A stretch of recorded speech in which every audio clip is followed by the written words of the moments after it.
Now, the greatest radio shows of all time. Suspense. The Shadow Node. Washington calling David Harding, counter-spy. Classic radio theater. The Great Gildersleeve. Fibber McGee and Molly. Dragnet. Gunsmoke. The Lone Ranger. Now, step back into our time machine with your host, Wyatt Cox. Good evening, friends of the Inner Sanctum. Radio's outstanding theater of thrills, Suspense. This episode from 79 years ago, May 18th, 1944, Orson Welles starring in a two-part episode, Donovan's Brain. And we thank you for joining us on this Thursday, 18th day of May, 138th day of the year, 227 days remaining until we get to 2024. Started really cleaning up out of the mountain itself. Very gray-brown ash, just very wide and solid. Almost looked like the core of a hydrogen bomb or an atom bomb plume going up where it was boiling. At 8:32 a.m. Pacific time on this date in 1980, Mount St. Helens, a volcanic peak in southwestern Washington, suffered a massive eruption, 57 people killed, devastating some 210 square miles of wilderness. In 1860, Abraham Lincoln, a one-time U.S. representative from Illinois, nominated for the U.S. presidency by the Republican National Convention meeting in Chicago. Hannibal Hamlin of Maine nominated for the vice presidency. In a major victory for supporters of racial segregation, the Supreme Court ruled on this date in 1896, 7-1, that a Louisiana law providing for equal but separate accommodations for the white and colored races on its railroad cars was constitutional. The High Court held as long as equal accommodations were provided, segregation was not discrimination and thus did not deprive African Americans of equal protection under the law as guaranteed by the 14th Amendment. Of course, as you heard on yesterday's show, that would be overturned. In 2000, a bill passed that removed the Confederate flag from the South Carolina State House. 2004, Sonia Gandhi stunned her party, the Indian National Congress, by refusing to accept the prime ministership of India. Passing away on this date in history, composer Leroy Anderson. So much great pop music, The Typewriter, and other songs. 66 years old when he passed away on this date in 1975. Dawes Butler, the voice of Yogi Bear and Huckleberry Hound, died on this date in 1988 at 71. Bewitched, Elizabeth Montgomery, dying of cancer on this date in 1995. She was just 62. Also passing away on this date in history, wrestler Davey Boy Smith, Roger Ailes, Eddie Haskell on Leave It to Beaver, Ken Osmond passing away on this date, and actor and talk show host Charles Grodin, all passing away on this date. Birthdays on this date include the director of It's a Wonderful Life and Arsenic and Old Lace, Frank Capra. Also, composer Meredith Willson, and although you hear him doing some silly parts, he was quite a musician. He composed The Music Man. Also, Big Joe Turner, Corina, and Shake, Rattle, and Roll. Perry Como, born on this date in history. Perry Como Show had hits in the 40s, 50s, 60s, and 70s. Pope John Paul II, born on this date. Danish-born musician Kai Winding, also born on this date. He was Walter in Maude and had a role in O Calcutta. Bill Macy, born on this date.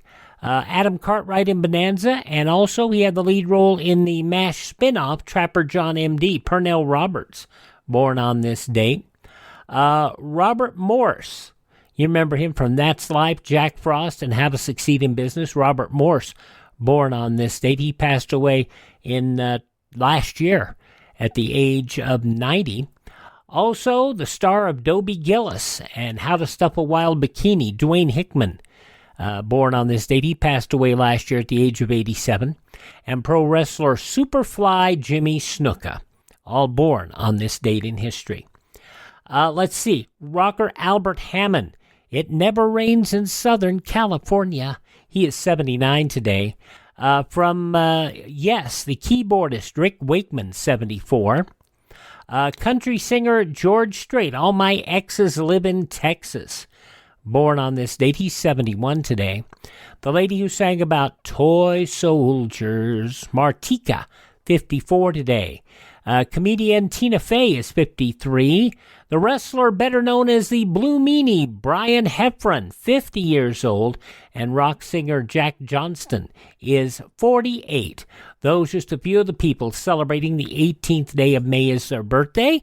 And if this happens to be your birthday... Happy birthday to you. Happy birthday to you. Happy birthday, happy birthday. Happy birthday to you. Thank you, Mrs. Miller. From 79 years ago today, May 18th, 1944, radio's outstanding theater of thrills, Suspense, Donovan's Brain, starring Orson Welles. That's next on this Thursday Classic Radio Theater with Wyatt Cox. A little bit about Donovan's Brain. It was a 1942 science fiction novel by American writer Kirk Schudmack. The novel, an instant success, adapted to film 3 times. The book has become something of a cult classic. And Schudmack wrote a sequel in 1968 titled Hauser's Memory, and a final sequel in 1991 titled Gabriel's Body. It was initially published as a 3-part serial in the September through November 1942 issues of the pulp magazine Black Mask. First complete edition published in 1943 by Alfred A. Knopf, and also put together for our soldiers in an armed services edition during the tail end of World War II. Wells portraying it in this 1944 edition that you'll hear over the next 2 Thursdays. It was also reprised in 1948 by John McIntyre. In 1982, the LP album release of this version won the Grammy Award for Best Spoken Word Album. Novel adapted for the screen 3 times, as we said. 1944's The Lady and the Monster, 1953's Donovan's Brain, and in 1962, Just the Brain. Now on Classic Radio Theater with Wyatt Cox, from 79 years ago, May 18th, 1944, Suspense.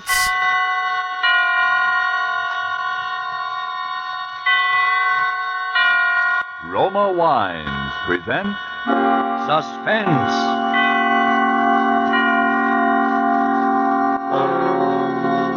Roma Wine, made in California for enjoyment throughout the world.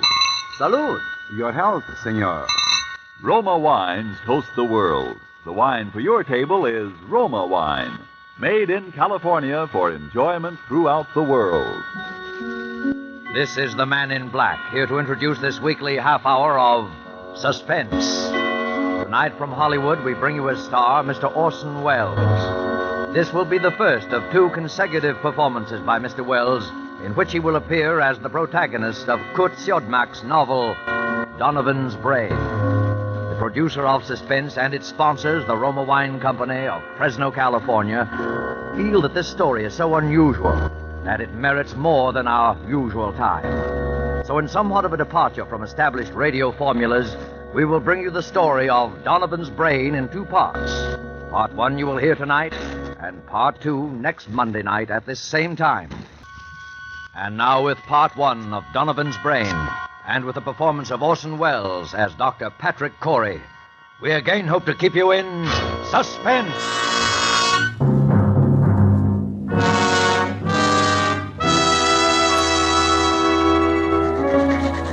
As I sit now outside my laboratory door writing under the heading Experiment 87 this final entry in my casebook, I know that these are the last words I shall ever write upon this earth. I neither ask nor expect forgiveness now or hereafter. But for those who seek some explanation, I refer them simply to this casebook. Let them read it carefully from its first entry on that ill-starred day of July the 13th.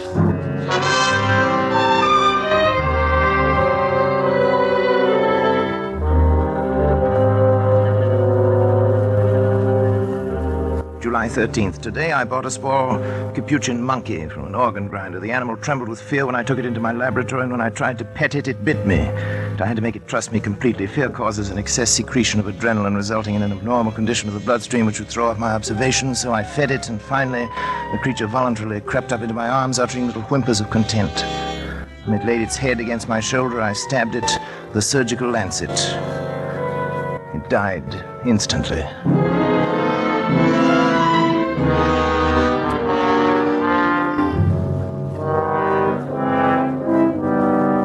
Well, David, what do you think of it? Well, it's pretty amazing, all right. See what I've done, don't you? I think so. You think so? Good Lord, don't you know? Well, after all, Dad, I'm only a second-year medical I know, student. but what if I was a second-year student? Who is it? It's me, Janice. Come in, darling. Patrick, Dr. Schrott is here to see you. Oh, come on in, Doctor. You know our son David, of course. Yes, of course. How are you, my boy? Fine, thanks, Doctor. Well, Patrick, hard at it as usual, I see. Patrick, you didn't eat the lunch I sent in to you. Well, what is it this time, Patrick? A brain. What? A monkey's brain. Oh. What about the brain, Patrick? I've been trying to see how long I can keep the tissue alive. Oh, is that it in that jar? There's considerably more to it than just a jar, though. Want to see how it works? Is it still alive? In a way, yes. It's a fairly simple device, actually, Doctor. Variation on Corell's mechanical heart. The brain lies in a bath of blood serum. These rubber arteries are fixed to the vertebral and internal carotid arteries of the brain. The blood substance is forced through the cycle of Willis to feed the tissue. Over here, I've installed a small rotary pump that forces the blood circulation, you see? But how do you know it's alive? It's very easy to determine. The brain, when functioning, gives off infinitesimal electrical impulses. They can be measured. As a matter of fact, I've hooked the encephalograph up to a small amplifying system. The brain impulses can actually be heard. Here, I'll turn it on. See?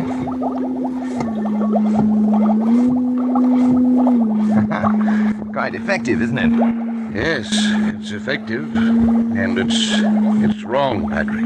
Terribly wrong. I've tried to tell him, Dr. Schrott. In heaven's name, what's wrong with it? Oh, Patrick, you and your mechanistic philosophy, trying to reduce life to a mere matter of chemicals and test tubes. The origin of life is from a higher domain than that, Patrick. And you're profaning. Nonsense. You can't stop the progress of science. Every discovery of whatever kind is a step forward. If I can prove that the brain can perform certain functions outside the body, who knows where we may be able to go from there? Oh, Patrick, how do you know that thing in there doesn't feel pain? How do you know it isn't writhing in agony? Brain tissue itself is insensitive, you know that? That's a feeling. Look. I'll switch on the encephalograph. See? There. Notice the faintness of the amplified alpha rays. Notice the comparatively slow rate of pulsation now. Notice what happens when I tap on the glass jar. See?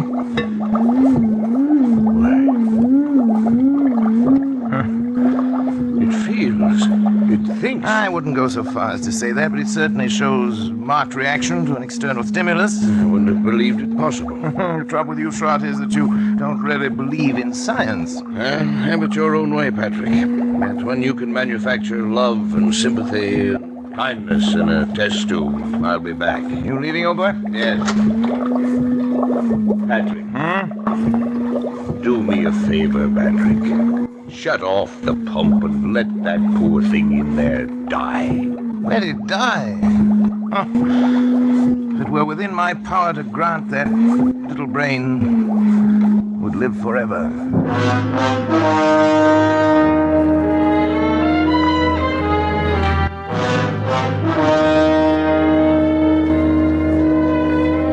July 18th. I'm utterly exhausted from lack of sleep, but the events of the past 5 days have been of such tremendous importance that I must set them down while every last detail is still fresh in my mind.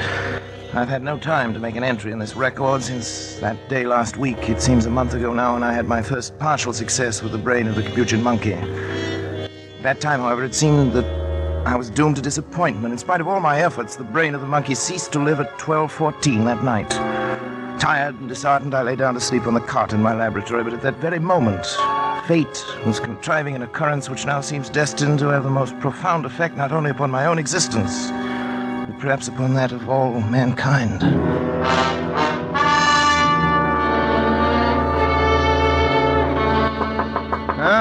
Hello? Oh, what is it? Dad. Oh, David, come in. What's the matter? It's Dr. Schrott. There's been an accident or something. He's pretty upset. All right, I'll come. Oh, Patrick, Schrott. thank heavens, my boy. What's the matter, boy? There's been a plane crash on the mountain. Only one of them was left alive, and I've brought him this far, but he needs an immediate operation. Sorry, that's your job. You're county physician. Patrick, it's multiple fractures of both legs. The arteries are severed, and the legs will have to be amputated. Huh? You're not in any shape to do the job. Well, Well, that's not my fault. Take him to the Phoenix Hospital. I'm not going to take responsibility. It's too far. We'd never get there in time. Patrick, please, it'd make me in a man's life, and your job as county physician. No, I'm not thinking of that, but it's an important man. William H. Donovan. Donovan? The Wall Street Donovan? Yes. You've got to help me, Patrick. Donovan. What are his chances? About even, if we hurry. Well, bring him in. Oh, thank you, Patrick. Thank you. You'd better get some things on, David. You may have to help. Yes, and you will use the laboratory table. Before you go, put the instruments in the sterilizer. And don't forget the Geely saw. Right. Oh, but what? I thought the Geely saw was only used for brain surgery. Not always. Hurry. They'll bring him in now from the car. Okay, Dad. In here. Careful now. That's right. Easy does. Around the table, please. Yes, Doctor. Easy. You better get yourself a gown and gloves, Doctor, right over there. You won't have time to scrub. Yes, thanks, Doctor. Too bad, isn't he? Pulse rapid. Heart very faint. I wasn't sure whether David, Yes, half Dad. cc of adrenaline, David, 1 to 1,000 intravenous. Right. You men can go now. Is there anything else we No, can do? thank you. Patrick, don't you think... I'd rather we were alone if you don't mind, gentlemen. Yes. Good night, then, Dr. Schrott. Doctor. Good night. Good night. Now, David, if you remove the blanket from his legs, that's it. All right. You see? Fortunately, a forest ranger got to him right after the crash and had sense enough to put a tourniquet on each leg. Even so,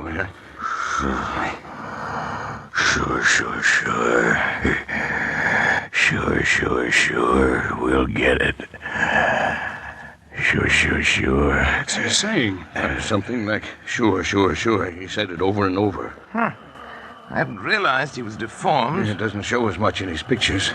Patrick, don't you think we ought to begin? No, there's no use amputating those legs. No use? He'll be dead anyway by morning. Well, won't it? Well, I suppose you're right, Patrick. You know I'm right. But still, we ought to try. We can't refuse to operate just We are because... going to operate. Syringe, please, David, the large one. Here you are, Dad. Spinal anesthetic. Will you give it, Dr. Schrott? Right. Scalpel, please, David. Scalpel and the Geely saw. Geely saw? Patrick. Well... No, Patrick, I won't let you. After your performance tonight? Well, But, Patrick, he's still alive. Precisely. My mistake with the monkey was that he was dead. I don't intend to make that mistake again. Come on, David, Patrick, the scalpel. Patrick, are you out of your mind? You're taking a man's life. I'm giving him life. Donovan would die anyway. But for a while at least, Donovan's brain will live.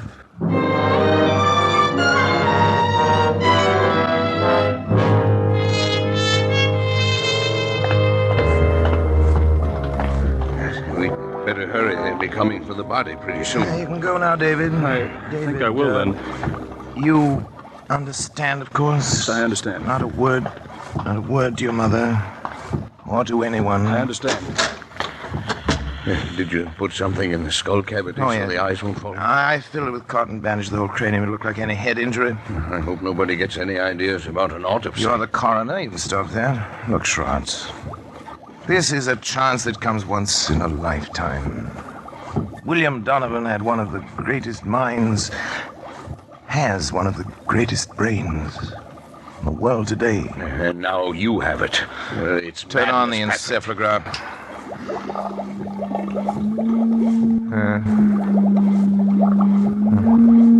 Simple alpha waves, of course, no different from the monkeys. You can't take a human brain out of its body and expect it to function. I suppose not, but...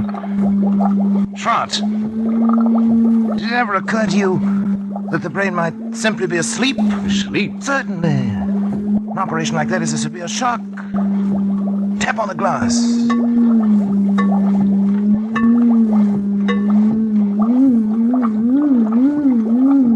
Good Lord, Patrick. Delta waves. It was asleep. You woke it up. It's actually conscious. You see, the three of us conducting this experiment now.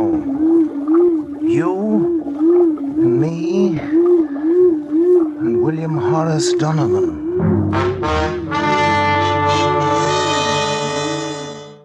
Thursday, May 18th, 1944, Orson Welles in the Suspense production of Donovan's Brain here on Classic Radio Theater with Wyatt Cox. Remember our webpage, classicradio.stream. You can hear all of our shows there 21 hours a week. We'll have the news from 79 years ago when Classic Radio Theater with Wyatt Cox continues following these messages from your favorite radio station.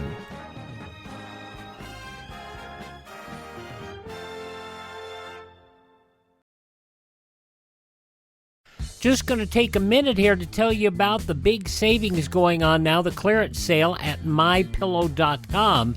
And you know, I've talked about how in my office I have a pair of my slippers, and they're really comfortable, and they're on clearance right now. The mypillow.com slippers, $25 a pair, limit 10. And I would buy 3 or 4 more pairs. Unfortunately, they're out of my size. They also have sheets, pillowcases, clothing items, all on special right now. Go to mypillow.com, click on the clearance tab at the top of the page, use my promo code Wyatt, or call 1-800-928-4715. Limited sizes remaining in the MyPillow slippers, limited colors on other items. mypillow.com, clearance tab, promo code Wyatt, 1-800-928-4715.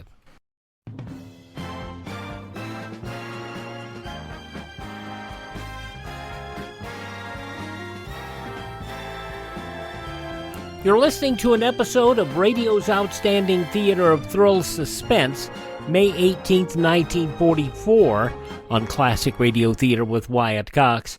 Now, in the newspapers of that Thursday 79 years ago, these were some of the headlines. In war news headlines, bad weather conditions continuing to stall Syrian offensive in Western Europe.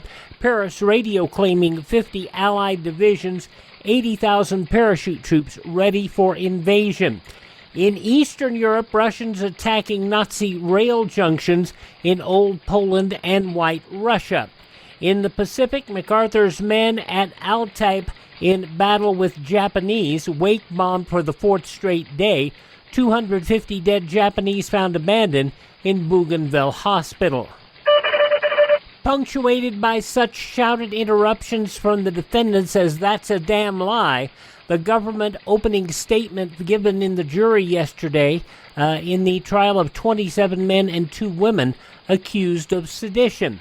Chief Prosecutor O. John Rogg told the jury, selected after more than 4 weeks of legal battles in U.S. District Court, that he would present evidence to show the defendants conspired with officials of the German government and leaders of the Nazi Party in Germany to cause insubordination in the American armed forces.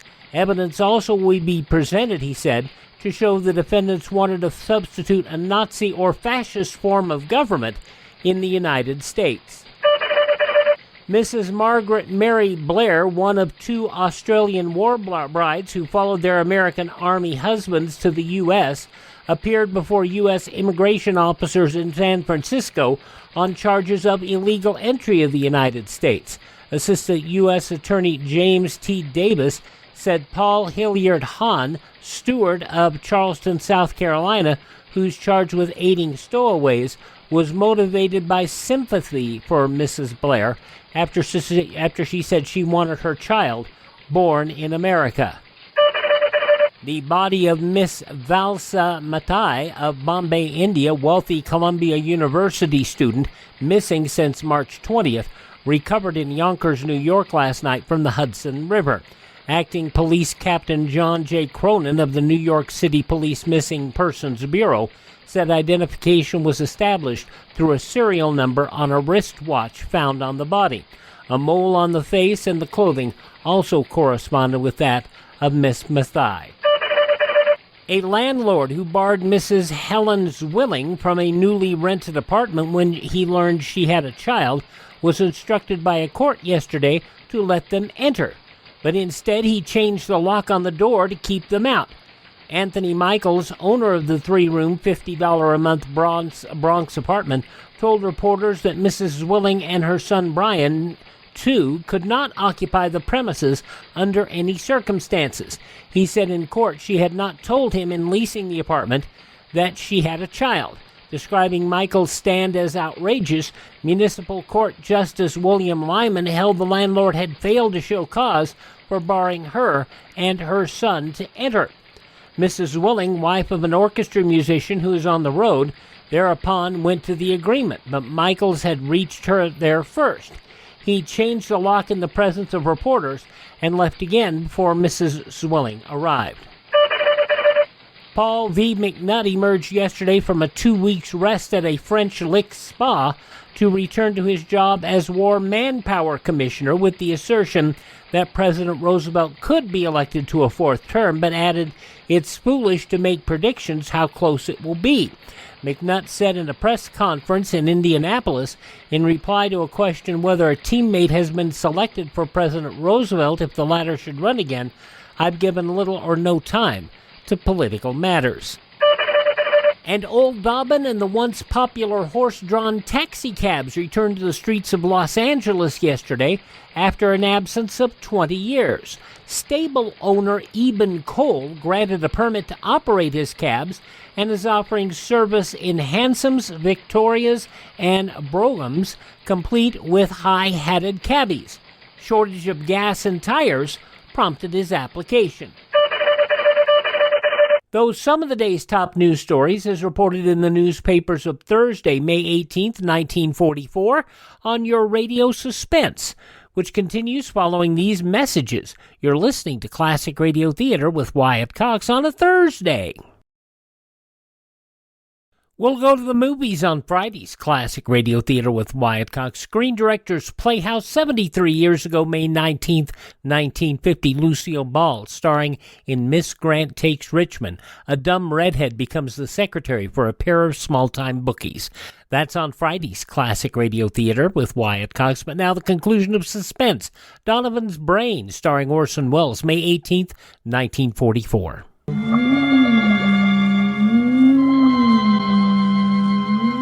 July 25th, I moved my bed into the laboratory, but I've scarcely slept in 6 days. There'll be no longer any doubt that the brain responds like a sensitive seismograph to vibrations near it, including the sound of my voice.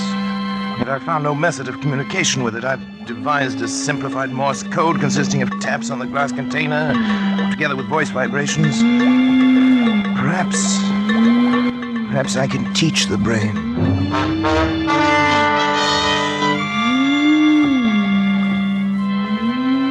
July 30th, Schrott has come to stay with me, half out of a feeling that he shares with me a common guilt, half out of scientific curiosity. I've scarcely seen him, and both David and Janice have been avoiding me, not that I really care. I've been tapping out my code on the side of the brain's container endlessly, day and night, over and over, 1,000 times, so that a baby could learn it, if the brain can learn. I sleep only when the brain itself falls into exhausted slumber. When it wakes again, I resume my tapping.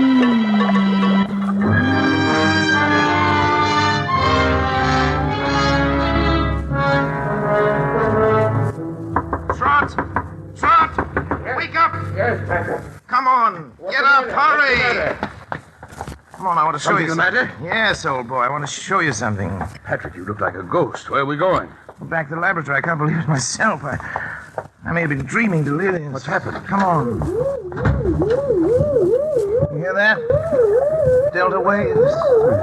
Seems disturbed. You've got to check my observations for me. If my reasoning is wrong, tell me. I can't be sure of anything anymore. Yes. Now listen carefully. You'll know that I've been trying to communicate with the brain in code. Now, if I were able to cause a distinctive pattern of the brain's delta waves by a specific command in code, if the brain responded with the same pattern of sound each time I issued the command, it would prove that I'd succeeded in communicating with the brain, wouldn't it? Yes, Frederick, I think it would. Now, listen.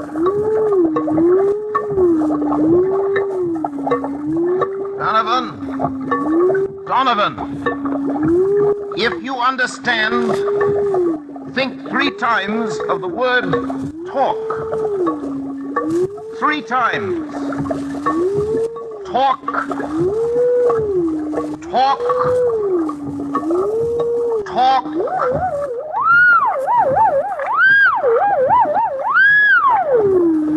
It answered. It spoke. Then I'm right. It's true. This thing has learned to talk.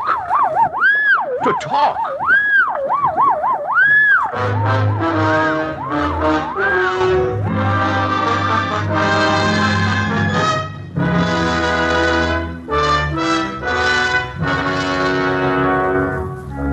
July 31st.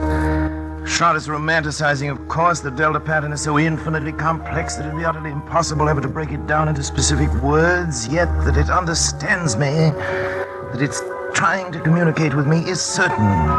Schrott suggests mental telepathy, that I try to make my mind a blank, as the mediums call it, while at the same time increasing the energy content of the plasma that feeds the brain in the hope of stepping up the brain's electrical potential as one would step up the power of a radio station. Naturally, telepathy is nonsense, but the feeding theory intrigues me. I shall try it.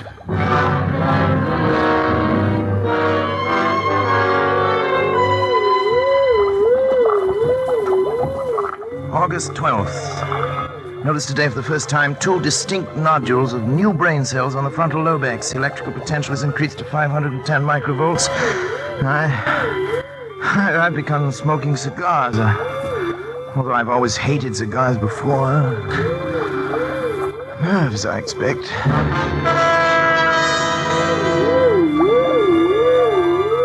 August 22nd, nodules still growing, electrical potential 1450, but no observable results. Lately felt a compelling urge to know more of Donovan's life and have collected every available scrap of information about him. A strange man he was. Strange, ruthless, actually evil in many ways. Nonetheless, an extraordinarily brilliant mind.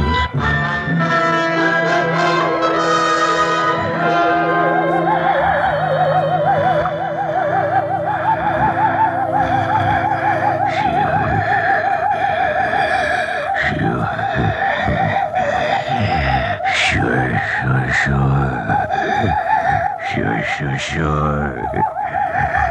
Here will be the test. You agree? Of course. Sure.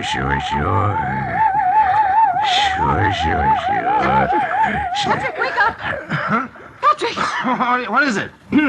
What happened here? I thought I ought to wake you up, Patrick. You were moaning in your sleep, talking. Talking? What did I say?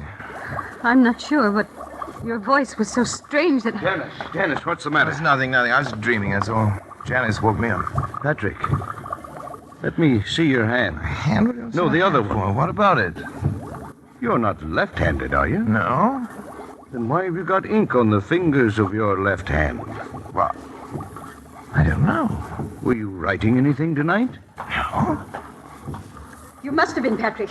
Here it is, right here on your desk. Nonsense. Wait, let me see it. Oh, you've been writing his name. William H. Donovan. Donovan Schrott. That's not my handwriting. It's... What? Don't you see what it means? The brain has communicated with me. Patrick, you don't... Look here. Look at this magazine article. Here's a reproduction of his signature. And he was left-handed, too. It says so here. Why, it is. It is exactly the what same. What a fool I've been. Look at this picture, smoking a cigar. With his left hand. I wondered why it suddenly started smoking cigars. The same brand, too. Janice. Try to remember what you heard me saying just before you woke me up. Come on, Janice. Think. Patrick, I can't believe... Think, Janice. All I heard was something like... Sure. Sure. Of course. Don't you remember, Schrott? He said it that night. It was the only thing we ever heard him say. It was an expression of his. It tells about that in one of the articles, too. Yes, there it is. It wasn't your voice. It wasn't my voice. You see, the brain has grown. And it's strong enough to influence not only the higher functions of the frontal lobe, but the speech centers, the motor centers of another brain. Patrick, if this is true, then your experiment has been successful. It's ended. Ended?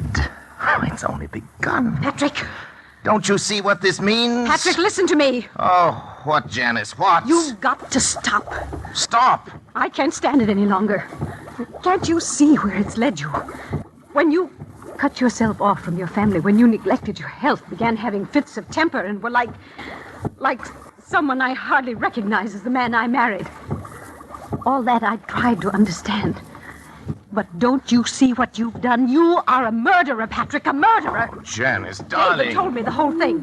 That poor boy's half insane himself from worry. Insane? What do you mean by that? What I say. You killed Donovan. Maybe he wouldn't have lived anyway, but you killed him. And now this thing has gained such power over your mind that it can make you do things you don't even know about. For all you know, it could make you do anything. Anything. You've got to choose, Patrick. Oh, Janice, please. I suppose you're right, but I'm utterly exhausted. I can't even think anymore. You've got to think. Give me until tomorrow. Let me sleep, and then tomorrow I'll do something. I promise you. All right, Patrick. Tomorrow. But if you don't do something, if you don't destroy that thing, I will. The brain. It's almost as though it heard you and were raging at you.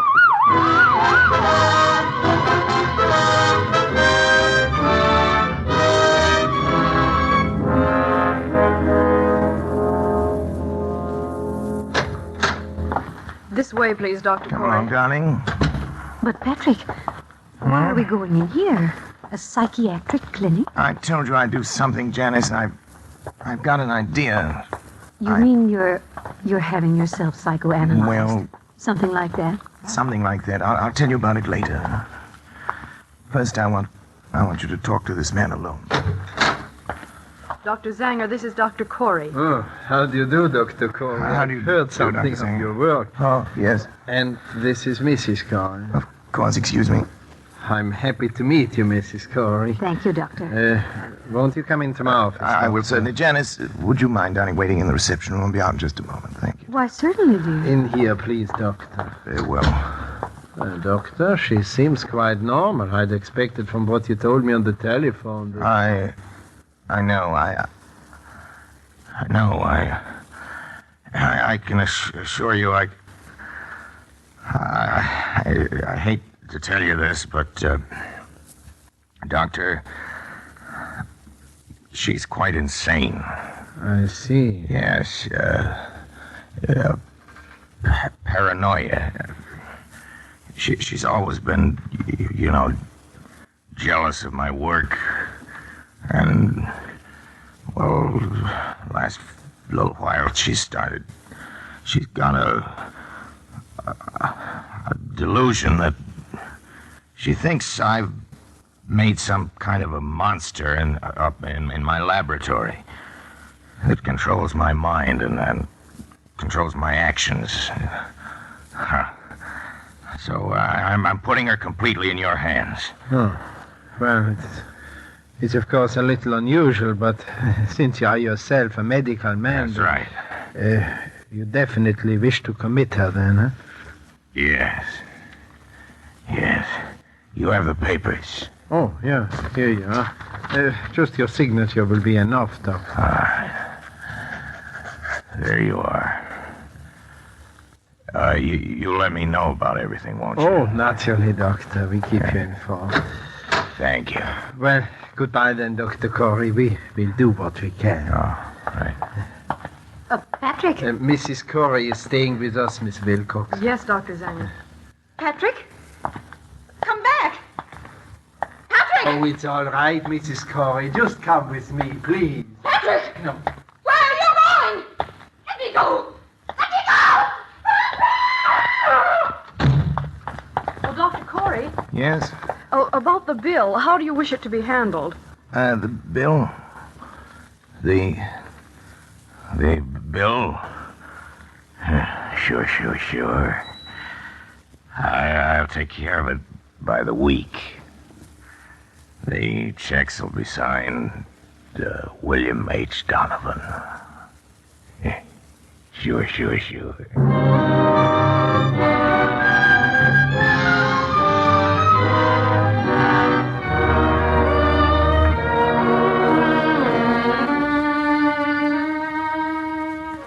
August 20th. It's nearly 3 weeks now since Janice went away. I can't understand how she could have left me just when I needed her most. When I try to question Schrott or David about it, they only look at me strangely and change the subject. Clearly, they too now are in on the conspiracy. Sometimes it seems the only person I can trust is Donovan. The brain communicates with me more freely now each day. I know it has some great plan in mind for me, for both of us. I'm waiting, patiently waiting.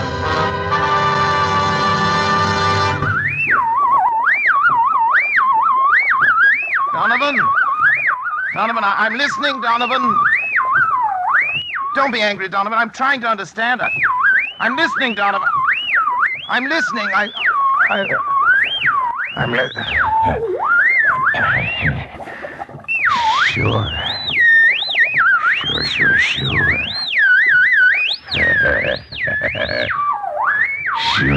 Sure.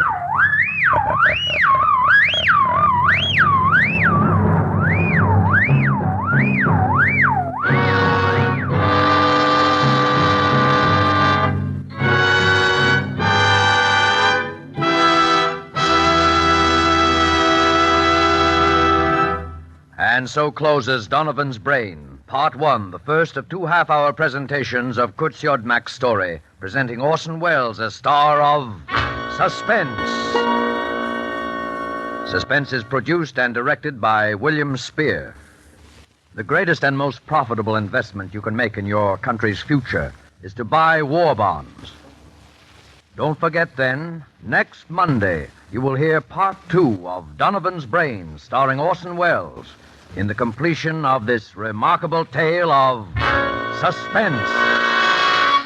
May 18th, 1944, Suspense on this Thursday, Classic Radio Theater with Wyatt Cox. Next Thursday, we'll have the second half of Donovan's Brain. Thank you for tuning in to Classic Radio Theater with Wyatt Cox. Visit my webpage, classicradio.stream. Stream our shows, learn about building a classic radio collection of your own. Find our social media links there. You can also find places where our programs are available via podcast, and if you're so inclined to help us, you can buy me a copy that helps us acquire additional classic radio collections and also maintain our distribution channels. That's at classicradio.stream, classicradio.stream. Thanks for tuning in. Tell all of your friends the greatest radio shows of all time are right here at this spot on the dial. Classic Radio Theater with Wyatt Cox, right here on your favorite radio station.